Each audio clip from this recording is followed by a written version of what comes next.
बेटी के घर का खाना। अरे भाई साहब, आप बिल्कुल भी चिंता मत करिए। आप ये समझ लीजिए कि बहू नहीं बेटी ले जा रहे हैं। और बहन जी, आपका रोना देखकर तो हमारा दिल भी भर आया। देखिए, हम समझते हैं प्रिया आपकी इकलौती बेटी है। अपनी इकलौती बेटी को विदा करने में आपको बहुत तकलीफ़ हो रही होगी। सिर्फ आधे घंटे का ही तो रास्ता है। जब भी आपका दिल करे आप बिटिया से मिलने चले आइएगा। अरे भाई साहब, कैसी बातें करते हैं आप। माना कि बिटिया को विदा करने में हमें बड़ी तकलीफ़ हो रही है। अरे भाई, बिटिया कलेजे का टुकड़ा होती है। ऐसे ही अपने कलेजे का टुकड़ा निकाल कर किसी और को तो सौंपा नहीं जाता। लेकिन आपकी इस बात से हम सहमत नहीं हैं कि हम हर चौथे दिन आपके घर आकर बैठ जाएं। अरे भाई, हमारे शास्त्रों में लिखा है कि बेटी के घर का 2 बूंद पानी पीना भी एक बाप के लिए पाप के समान होता है। और हम अपने जीते जी तो इस पाप के भागीदार नहीं बनेंगे। अरे भाई साहब, कौन से ज़माने में जी रहे हैं आप। बिटिया के घर का पानी नहीं पी सकते तो क्या जीवन भर बेटी के घर नहीं आएंगे। आपकी बेटी ससुराल में खुश है या नहीं, ये बात तो तभी पता चलेगी ना जब आप उसके ससुराल जाकर देखेंगे। इसलिए हम आपसे अनुरोध करते हैं कि चाहे आप हमारे घर आकर पानी ना पिए, लेकिन समय समय पर बेटी के घर जाना ज़रूर चाहिए। ये तो हमारा सौभाग्य है भाई साहब कि आपके जैसी ऊंची सोच वाले लोगों के यहाँ हमारी बेटी शादी करके जा रही है। क्योंकि जिसकी सोच इतनी ऊंची है वो हमारी बेटी को कभी कोई तकलीफ़ होने ही नहीं दे सकते। लेकिन फिर भी आप कहते हैं तो हम बिटिया से मिलने ज़रूर आएंगे। राम प्रसाद प्रिया को अपनी इकलौती बेटी ध्रुव के लिए ब्याह कर लाए थे। राम प्रसाद जी के 2 ही बच्चे थे, बेटा ध्रुव और बेटी चिंकी। कई सारी लड़कियां देखने के बाद अंत में उन्हें अपने बेटे ध्रुव के लिए प्रिया जंच जाती है और शादी करके प्रिया राम प्रसाद जी के घर की बहू बन जाती है। शादी के बाद अरे भाग्यवान, हम तो हमेशा यही सोचते थे बेटे की शादी करेंगे, पता नहीं कैसी बहू आएगी, कैसे समधी मिलेंगे। लेकिन जब से ललित जी से मिले हैं हमें तो उनके संस्कारों पर बड़ा गर्व है। आज के ज़माने में उन पुराने संस्कारों को ज़िंदा रखे हुए हैं जिन्हें हम सब कब के भूल कर आगे बढ़ गए हैं। ठीक कह रहे हैं जी।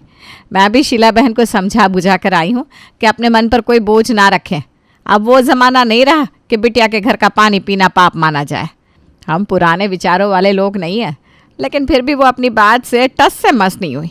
उनके संस्कार देखकर तो मैं खुद हैरान हूँ कि आज के युग में भी ऐसे लोग हैं जो इन बातों को अभी तक मान रहे हैं।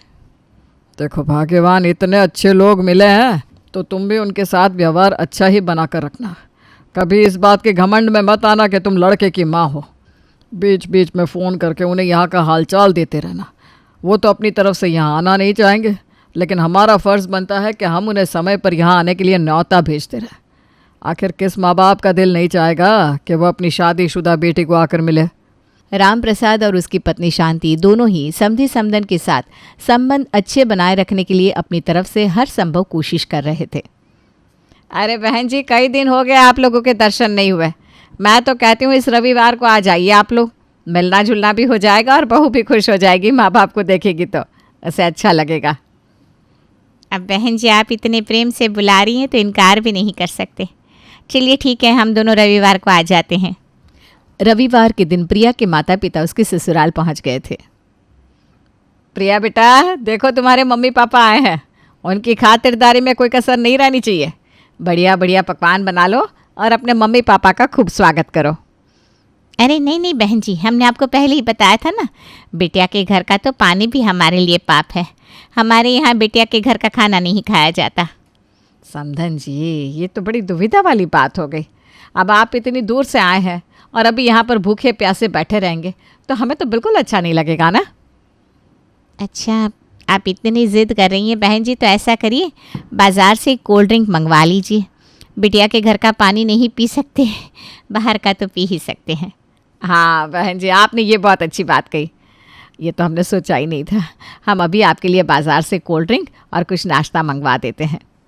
शांति देवी समधी समधन के लिए बाजार से कोल्ड ड्रिंक, चाउमीन, कचौड़ी वगैरह मंगवाती है और उन्हें नाश्ता करवा देती है डिनर के समय। अरे बेटा प्रिया, अब तुम्हारे मम्मी पापा हमारे घर का खाना तो खाएंगे नहीं। ऐसा करो भाई, उनके लिए कुछ बाहर से ही ऑर्डर कर लो तुम। अब हमें तो ये बात अच्छी नहीं लगेगी ना कि हम सब भरपेट खाना खाएं और वो लोग बेचारे यूं ही हमारा मुंह देखते रहे। ठीक है पापा जी, मैं मम्मी पापा की पसंद का खाना ऑर्डर कर देती हूँ। वैसे मेरे मम्मी को ना पिज़्ज़ा बहुत पसंद है, वही मंगवा देती हूँ उनके लिए खाना खाने के बाद। वैसे तो रात में खाना खाने के बाद हमको चाय पीने की आदत है, लेकिन अब हम बिटिया के घर का तो कुछ खा पी नहीं रहे हैं, इसलिए कोई बात नहीं, आज ऐसे ही सो जाते हैं। कल तो हम अपने घर के लिए निकल जाएंगे। अरे भाई साहब ठहरिए तो सही। देखिए, आप बेटी के घर का पानी और खाना तो खा नहीं सकते, पर पैग तो लगा सकते हैं ना।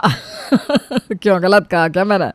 देखिए, अब समधी समधी साथ में बैठे हैं और महफिल ना जमे, ये तो गलत बात हो गई भाई। भाई साहब, बात तो आपकी ठीक ही है भाई, पानी नहीं पी सकते, शराब तो पी सकते हैं। चलिए ठीक है, मंगवा लीजिए। फिर तो आज हो ही जाए, मिलकर जमा दें महफिल। अरे सुनती हो, हम समधी जी के साथ ज़रा 2-2 पैग लगा रहे हैं, तुम ज़रा चखने में कुछ बढ़िया सा बना दो। चखना तो मैं बना दूंगी, लेकिन ये बताइए समधी जी खाएंगे? वो तो हमारे घर का कुछ भी नहीं खा रहे। अरे बहन जी, खाना नहीं खा सकते, चखना खा सकते हैं। आप ऐसा करिए, बढ़िया पकौड़े बना दीजिए।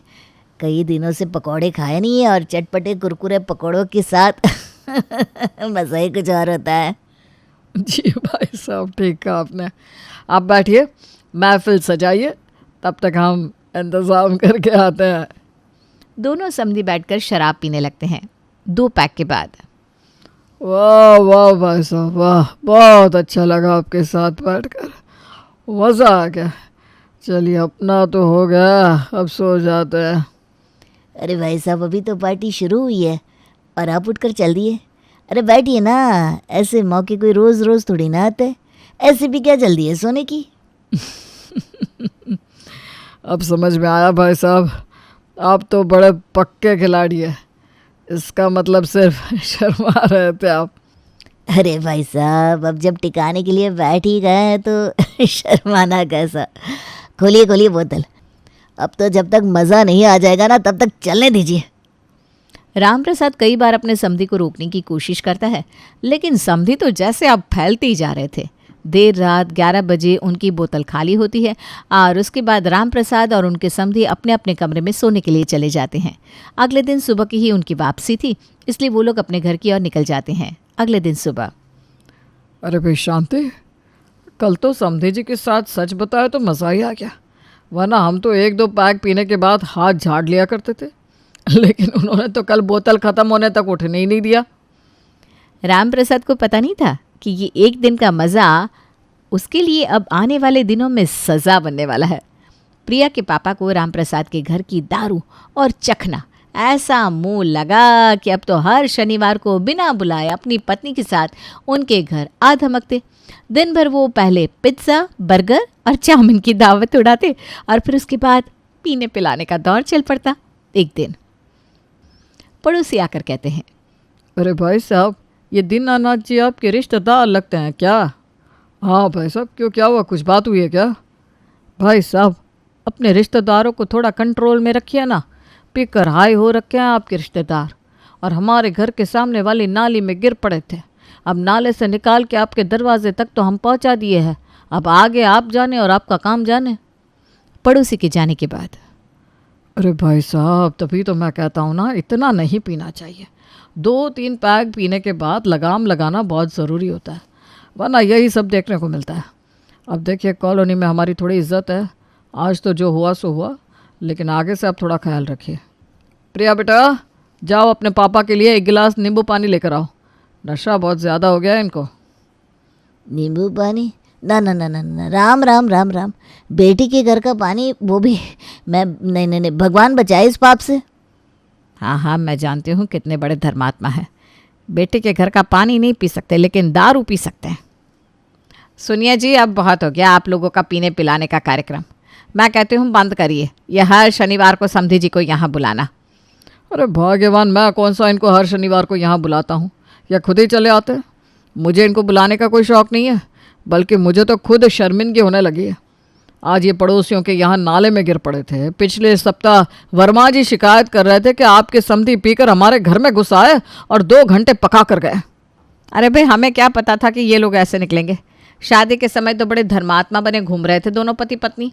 बेटी के घर का पानी नहीं पिएंगे, बेटी के घर का खाना नहीं खाएंगे, और अब देखो हर शनिवार को दावत उड़ाने के लिए चले आते हैं दोनों के दोनों।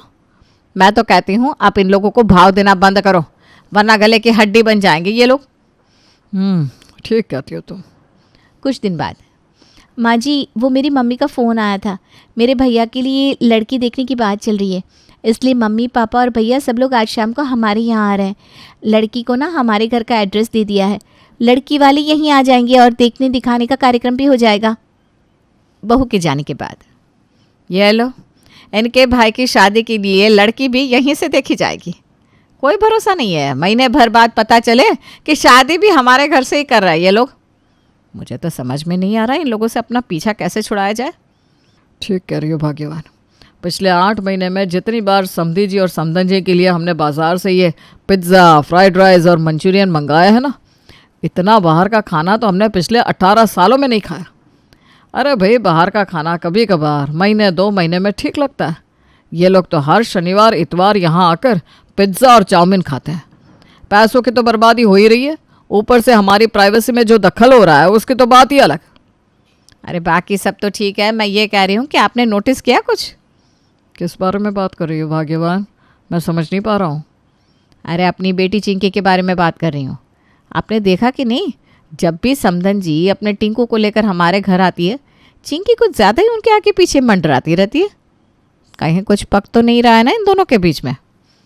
अब अगर तुम्हारे मन में डाउट आ ही गया है तो बुलाओ चिंकी को, सच क्या है वो खुद ही बता देगी। चिंकी बेटा, यहाँ देखो, प्रिया के घर वाले यहाँ टिंकू के लिए लड़की देखने के लिए आए थे, लेकिन मैं देख रही हूँ कि उस टिंकू का ध्यान उस लड़की से ज़्यादा तुम्हारे ऊपर था, और तुम भी उस टिंकू के आगे पीछे घूम रही थी। मेरी नज़र धोखा नहीं खा सकती। सच सच बताओ क्या बात है? ठीक है मम्मी, अब जब आप सब कुछ समझ गई हैं तो मैं खुलकर बता देती हूँ। मैं नहीं चाहती हूँ कि उस टिंकू की शादी किसी रीना टीना के साथ हो। मुझे ना टिंकू बहुत अच्छा लगता है और मैं उसी के साथ शादी करना चाहती हूँ। है ये देखो, गजब बेशर्मी है। अरे हम फटकारने के लिए तुम्हें यहाँ बुलाए हैं और तुम बेशर्मों की तरह माँ के साथ मुँह जोरी कर रही हो। अरे भाग्यवान, शांत हो जाओ। जवान बच्चे हैं, ऐसे चीखने चिल्लाने से समस्या का हल नहीं निकलेगा। ठीक है चिंकी, तुम अपने कमरे में जाओ, मैं तुम्हारी माँ से बात करता हूँ। अरे भाग्यवान, क्यों बात का बतंगड़ बना रही हो? तुम नाराज़गी दिखाओगी, मना करोगी, उसके बाद भी बच्चों की पसंद नापसंद पर तो जोर नहीं चला सकती। अब अगर इसे वो पसंद है तो हमारी समझदारी इसी में है कि हम खुशी खुशी इसका हाथ दे दें। अच्छा, एक बच्चे की शादी उस परिवार में करके तो हम आज तक अपना सर पीट रहे हैं। अब आप ये चाहते हैं कि अपनी बेटी का रिश्ता भी मैं उसी घर में कर दूं, ताकि दीनानाथ जी और उनकी धर्मपत्नी सारी ज़िंदगी के लिए हमारे घर आकर बैठ जाए? अच्छा ये बताओ, दीनानाथ जी यहाँ आकर क्या कहते हैं? यही ना कि बेटी के घर का तो हम पानी भी नहीं पीते। अब जब हमारी बेटी उनके घर जाएगी तो ये डायलॉग तो हम भी मार सकते हैं। समझी कि नहीं कुछ? अरे बड़ा गजब का दिमाग लगाया आपने, मान गए आपको। ठीक कहते हो। अब आया ऊँट पहाड़ के नीचे। हो जाने दीजिए चिंकी और टिंकू की शादी, फिर मैं इनको दिन में तारे दिखाती हूँ। गिन गिन कर बदले ना लिए ना तो मेरा नाम भी शांति नहीं। जल्दी ही चिंकी और टिंकू की शादी की बात चलती है और चिंकी शादी करके दीनानाथ के घर की बहू बन जाती है। शादी के बाद, अरे भाई दीनानाथ जी, कैसे हैं आप? भाई बिटिया की याद आई तो हम तो चले आए उससे मिलने के लिए। अरे भाई साहब, बहुत अच्छा किया जो आप बिटिया से मिलने के लिए यहाँ चले आइए। बैठिए बैठिए, अभी आपके लिए चाय पानी का इंतज़ाम करते हैं। अरे भाई साहब, राम राम राम। बिटिया का घर और चाय पानी, ये पाप मत कराइए आप हमसे। आप ही ने सिखाया है भाई, अब अपनी कही बात को काटिए मत। अरे भाई साहब, ये तो हम भूल ही गए थे। ये बताइए क्या खातिर की जाए आपकी? बस ज़्यादा कुछ नहीं भाई साहब, वो गट्टू हलवाई है ना, उसके यहाँ से 3-4 ग्लास बादाम मिल्क मंगवा लीजिए। वो क्या है ना, सोडा पीने से मेरा पेट थोड़ा गड़बड़ हो जाता है। और हाँ, नाश्ते में ना देसी घी की कचौड़ियाँ और बीकानेर वाले से लड्डू मंगवा लीजिएगा। अभी नाश्ता तो हम लोग हल्का ही करेंगे, फिर खाने के समय देख लिया जाएगा। मैंने सुना है आपके शहर में बड़े अच्छे अच्छे रेस्टोरेंट हैं। बहन जी ठीक कह रहे हैं आप, अब बैठिए, हम अभी मंगवा देते हैं। डिनर के समय अब आपके घर का तो हम कुछ खा नहीं सकते। मैंने सुना है आपके यहाँ एक बहुत बढ़िया 5 सितारा होटल खुला है। आप डिनर ना आज वहीं से ऑर्डर कर दीजिए। वो क्या है ना, छोटे छोटे रेस्टोरेंट वाले पता नहीं कैसा खाना बनाते हैं, साफ़ सफाई का ख्याल रखते भी है कि नहीं। इसलिए आप ना 2-3 तरह की सब्जी, सलाद, रायता और पुलाव मंगवा दीजिए, बस ज़्यादा कुछ करने की ज़रूरत नहीं है। हाँ भाई साहब, अपनी तो घर वाली बात है। अब देखिए, मजबूरी की बात है कि हम बिटिया के घर का खा नहीं सकते, वरना ये होटल वोटल का खाना तो हमें कुछ खास पसंद ही नहीं है। अरे भाई साहब, हमें आए हुए 5-6 घंटे हो गए, आपके चेहरे पर खुशी नहीं दिखाई दे रही। भाई क्या हुआ? आज हमारे पीने पिलाने के कार्यक्रम का हम तो पूरा मूड बना कर आए थे और आप है कि पूछ ही नहीं रहे। भाई साहब, आप ही ने कहा ना कि बेटी के घर का कुछ खाएंगे नहीं। अरे भाई साहब, पानी ही तो नहीं पिया जाता, दारू पीने में कोई समस्या नहीं है। आप ही देख लीजिए, हमारे शास्त्रों में ऐसा कहाँ लिखा है कि बेटी के घर का चकना नहीं खा सकते। भोजन के बारे में मना किया गया है, तो भोजन तो हम बेटी के घर पे कतई नहीं करते। दीनानाथ को उसका ही वार उल्टा पड़ गया था। राम प्रसाद और उसकी पत्नी अब नियम से हर शुक्रवार शनिवार को बेटी के ससुराल आने लगते हैं। इससे पहले कि दीनानाथ उनके घर जाकर धमकते, वो दोनों अपने पूरे परिवार के साथ वहाँ डेरा जमा लेते। रोज़ रोज़ समधी समधन की खातिरदारी करते करते अब दीनानाथ और उसकी पत्नी की कमर टूट चुकी थी। ऊपर से हर बार उनके आने पर बाहर से खाना मंगवाना पड़ता, जिसके कारण उनका बजट भी डगमगाने लगा था। चिंकी बेटा, एक ज़रूरी बात करनी थी तुमसे। जी बाबूजी।